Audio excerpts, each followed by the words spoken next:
Ladies and gentlemen, welcome aboard today's edition of Human Events Daily, powered by Turning Point USA. Our stories for today: The Great Reset presents the Zuckerverse. Next, all the receipts on why the Vatican canceled the President Biden live stream. We've got the exclusive here at Human Events Daily. Next, Biden to give $500,000 to illegal aliens individually. And finally, Tulsi has released a new video supporting Julian Assange as his new trial phase begins. All this and more ahead. Human Events Daily.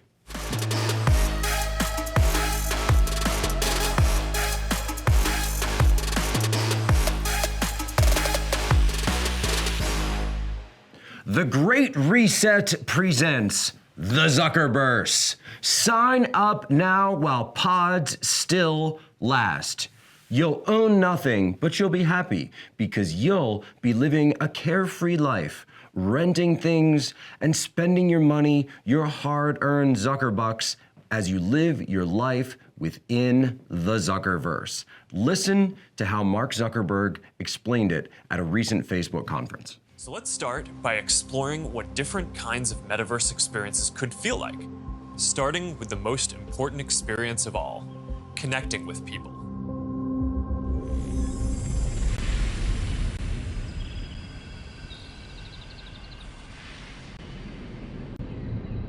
Imagine you put on your glasses or headset and you're instantly in your home space. It has parts of your physical home recreated virtually, it has things that are only possible virtually, and it has an incredibly inspiring view of whatever you find most beautiful. Hey, are you coming? Yeah, just gotta find something to wear.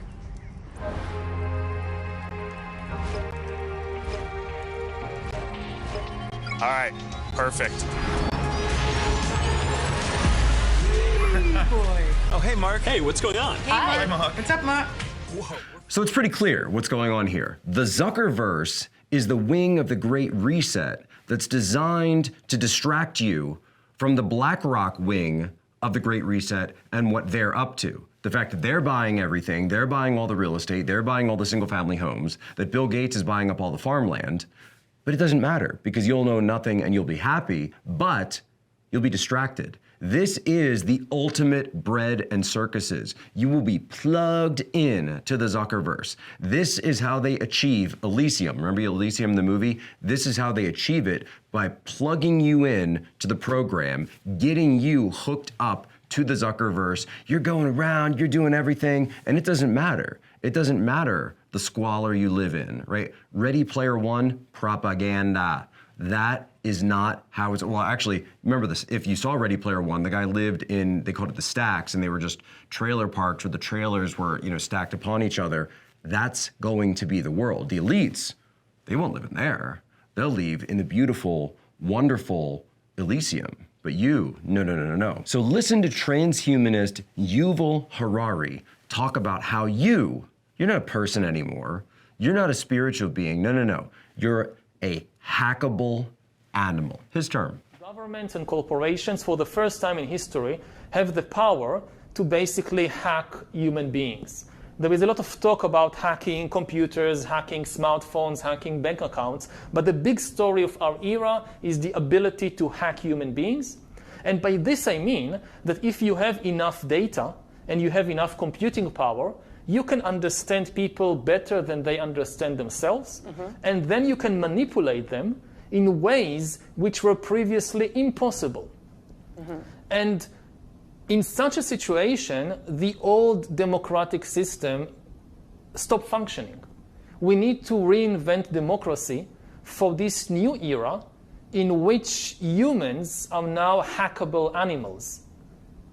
The whole idea that humans have, they have this soul or spirit and they have free will and nobody knows what's happening inside me. So whatever I choose, whether in the election or whether in the supermarket, this is my free will, that's over. Yuval Harari, by the way, and he wrote the book Sapiens, good book, I read it.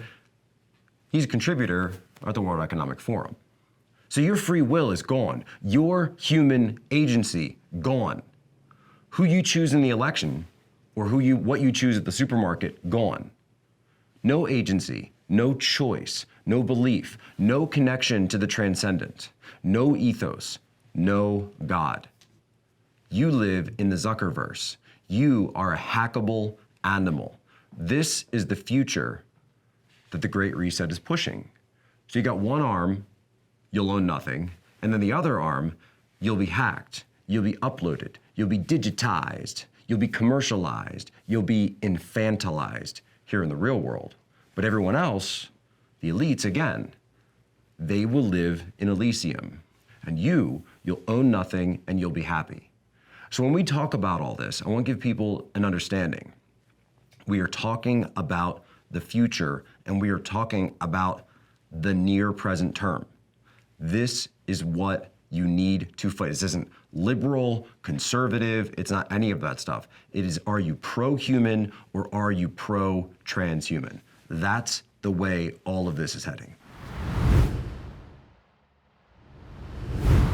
Joe Biden visiting the Vatican. You know, I say Joe Biden is just as Catholic as Admiral Rachel Levine is our first female admiral. You know, what can I say? So everybody's asking about what's going on. Why did they drop the live stream from the White House at the Vatican? Why was there this breakdown, no live stream? There's this little sort of, I'm gonna hand a coin ceremony, but why did they drop this full live stream and why did the Vatican restrict access? So I have information, this isn't necessarily a Shade War update, but I have information from a member of the White House advance team specifically telling you, as a Human Events Daily exclusive, what went down between the White House and the Vatican. I'll read it to you. The White House advance team and Vatican advance team had last-minute disagreement over shooting angles, moving in for sound bites, cutoff time for live footage, and a plethora of other choreography-related issues. And I said, what did you mean? Advance team wanted sound bites. Biden had a few lines memorized, and they wanted the Pope to say something specific in response to those lines, plus specific camera angles. It was supposed to be playing it up for Catholic America. The Vatican said, you'll get what you'll get, but we aren't going to do these movie sequel scenes. The advance team said no. Vatican said, fine, no live footage at all. Obviously something that should have been brought up in advance. He was going to thank Francis for praying for America, and then Biden was going to say that he's working hard to bring prayer back into the American way of life in the midst of these trying times. He was also going to tell Francis his favorite verse and all that soundbite stuff. They were hoping that Francis then would say something in response to him that could be seen as the Pope's endorsement of Biden as a true Catholic. So you get it? They wanted to do all this stuff to set up Biden because of his issues when it comes to the question of abortion. So I'm going to play two clips for you right now. Let's go back to 2015, before the first time Biden met the Pope, what he was saying about how this Pope being so welcoming, and then a clip from Jen Psaki just recently. The thing I love about this Pope, I got to meet him when I went to his, quote, inauguration. I always thought it was an installation, but the inauguration. And the Pope reached out like this and he grabbed my hand. He said, I know, Mr. Vice President, you're always welcome here. That is the message he's sending to the world. That is the tone he's striking everywhere, isn't it? Absolutely. That's why he's the single most popular figure in the world today. And not just in Catholic nations, across the board. Go ahead, Owen. I said you could go. Sorry. Go ahead. And then I'll go to Alex next. Go ahead. Thank you. As you know, millions of Catholics will be watching when the President and Pope Francis meet.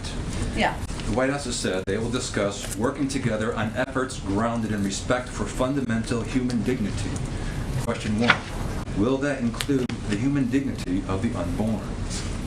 Well, Owen, as you know, although you ask me most often, if not every time, about abortion, but I will say there's a great deal of agreement. Let me finish my answer. There's not, you can ask anything you want, but what I wanted to note, since you follow this closely, is that there's a great deal of agreement and overlap with the President and Pope Francis on a range of issues: poverty, combating the climate crisis, ending the COVID-19 pandemic. These are all hugely important, impactful issues that will be the centerpiece of what their discussion is when they meet. The President has met with him. This will be their 4th meeting. We expect a warm and constructive dialogue. You are familiar with where the President stands. He's somebody who stands up for and believes that a woman's right to choose is important. Understood. The But Pope has has spoken said- differently. and the I Pope have has just said that- outlined for you what the focus of the meeting will be. I think we're going to have to move on. Alex, go ahead, Alex. Owen, I answered your question. Alex, go ahead. Owen, I answered your question. Go ahead, Alex. Abortion is murder, and it's like hiring a hitman. Does the president agree or disagree with that? You know that the president believes in a woman's right to choose. You're very familiar with this issue. We've spoken about it many times. So you get it, right? This White House understands that they have a huge problem with Joe Biden running around saying that he's a devout Catholic, but the guy supports abortion. His entire administration supports abortion. Jen Psaki is up there saying again and again, won't even answer the basic question that he supports abortion. And by the way, Pope Francis should say something about that as well, that you have a president of the United States, one of the most powerful world leaders, who is someone who says, I'm a Catholic, I'm a Catholic, I'm a Catholic. And I say this as a fellow Catholic, that he should be corrected on his false doctrine and on his false preaching of the Catholic faith. This is something where, politics aside, if you are going to be a public leader and say that you are Catholic and say that you are a devout Catholic at the same time and make that a huge part of your appeal, then you must uphold Catholic teaching. And that, of course, includes pro-life and the protective rights of the unborn.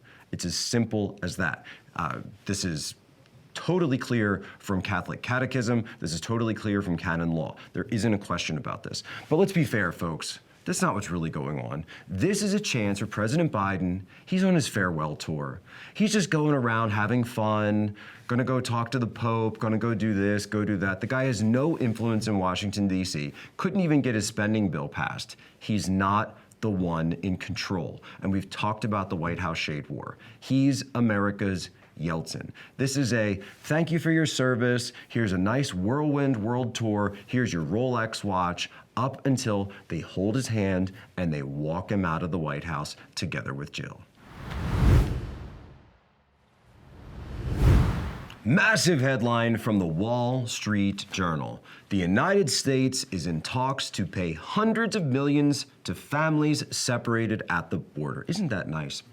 The government is considering paying payments of $450,000 per person affected by the Trump administration's zero-tolerance policy in 2018 for asylum seekers illegally crossing the border. Listen, I love the way they phrase this, right?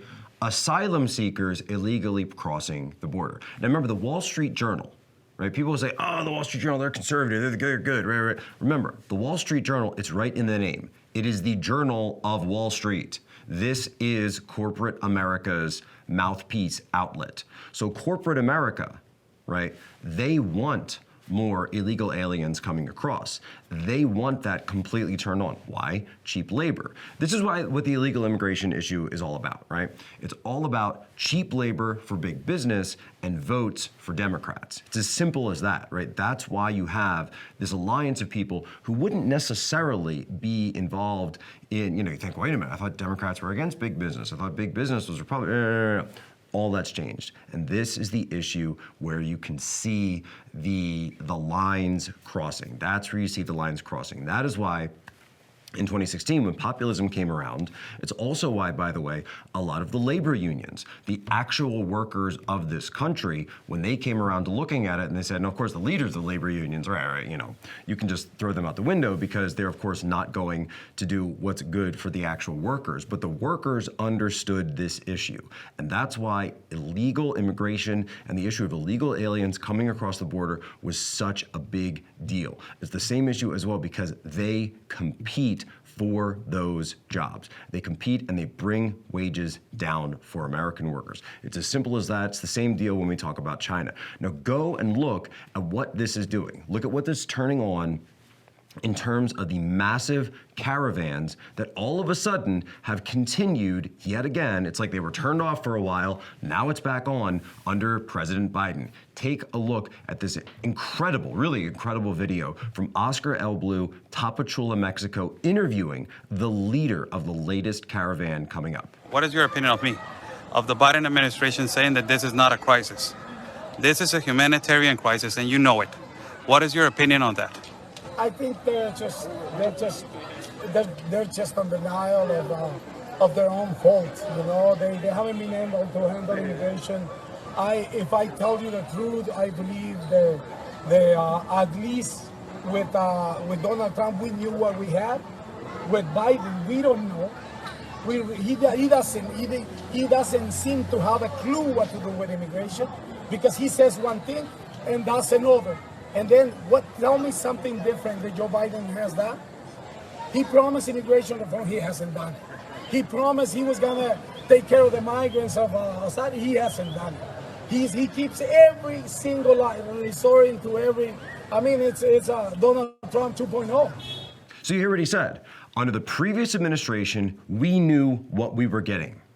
We knew that the door was closed and that the only way in was through legal means. The message was sent. It's very simple, by the way. People respond to incentives. So if your incentive is to tell people that you have an open door, and by the way, if there's an issue, you're gonna give out $500,000 per person. $500,000, I would love, oh my gosh, if we could give $500,000 to every person in poverty in America today, wouldn't that be wonderful, all right? What I'm saying is, do you understand how that's going to be read by people who are actually here now? And who actually were born in this country, who legally came to this country, like my wife. Do you understand how that's going to come across? Think about that, seriously, what that's going to do. It is a slap, of course it's a moral outrage, a slap in the face. But the question that I want people to be asking, go a step further, and that's what we do here on Human Events Daily. We go a step further. We think beyond step 1, step 2, step 3, step 4. This is saying that the American border, the American sovereignty, the American country does not matter. That we are a plaything for other countries. And let's be clear about this. These are not undocumented. They do have documents, they do have citizenship of foreign countries. They are foreign citizens, members of their home country. All right, now thank you for watching. Support us, continue to support the show. Go to mypillow.com, use promo code POSO, huge discount. Items like the MyPillow, you got the sheets, you got the toppers, the slippers, the blankets, towels, mattresses, travel pillows, pet beds, you got the doggy beds. You can put your cat on it too, that's fine. I think it's National Cat Day or something that's trending. Go there, support us, support the show, support American workers, and this Christmas, which of course is coming up, you want to get your shopping in now. Go to mypillow.com, use promo code POSO, support us, you will not regret it. Let's get into the next story. Tulsi Gabbard, someone who's kind of known for being a heterodox thinker, right? She torched Vice President Harris during the debate stage in 2019 on the debates, and then she went in. Now, she herself was not successful running for president, but she's now become known as something of a figure that sort of straddles both lines, because she's not necessarily a conservative, but she's definitely not a leftist either. I would go so far as to say that she's a nationalist populist. She's someone who supports America. She also supports the little guy, and she stands up for many things which she believes are right. And she does so, by the way, as an Army officer. I believe she just got lieutenant commander, so that or lieutenant colonel. So this is huge. This is really huge. So thank you very much for Gabbard on this. Video she just cut in support of Julian Assange. The increasingly authoritarian Biden-Garland administration is doubling down on its crusade against our constitutionally protected rights, our freedom of speech, freedom of assembly, freedom of the press, by continuing their vindictive, retaliatory crusade against Julian Assange. Now, if they succeed in this, this will be yet another nail in the coffin of democracy here in our country and around the world.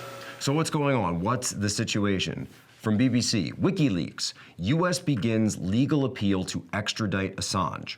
Lawyers from the U.S. have told the High Court, now he's currently in the U.K., right? And the U.S. is trying to extradite him here. The Biden administration Justice Department is trying to extradite him to hold him up for crimes he was indicted last year relating to the leaking of classified documents from the U.S. Army during the Iraq War. But a lawyer last year said no extradition. Why did they say this? So this is the appeal that's going on. Lawyers for the United States have told the High Court that the judge who blocked Julian Assange's extradition was misled by his psychiatrist. The United States government is starting a legal appeal to try to get the WikiLeaks founder extradited. In January, a British court ruled that Mr. Assange could not be extradited to the U.S. due to concerns over his mental health. Assange is wanted over the publication of thousands of classified documents, 2010, 2011, that revealed how the U.S. military had killed hundreds of civilians in underreported incidents during the war in Afghanistan, while leaked Iraq war files showed the 66,000 civilians have been killed and prisoners tortured by Iraqi forces. The district judge overseeing the appeal ruled that he could not be transferred to the U.S. because he was unwell and could take his own life. Now remember, Assange had been living in essentially solitary confinement in the Ecuadorian embassy of London for many, many years. He's now held in Belmarsh prison.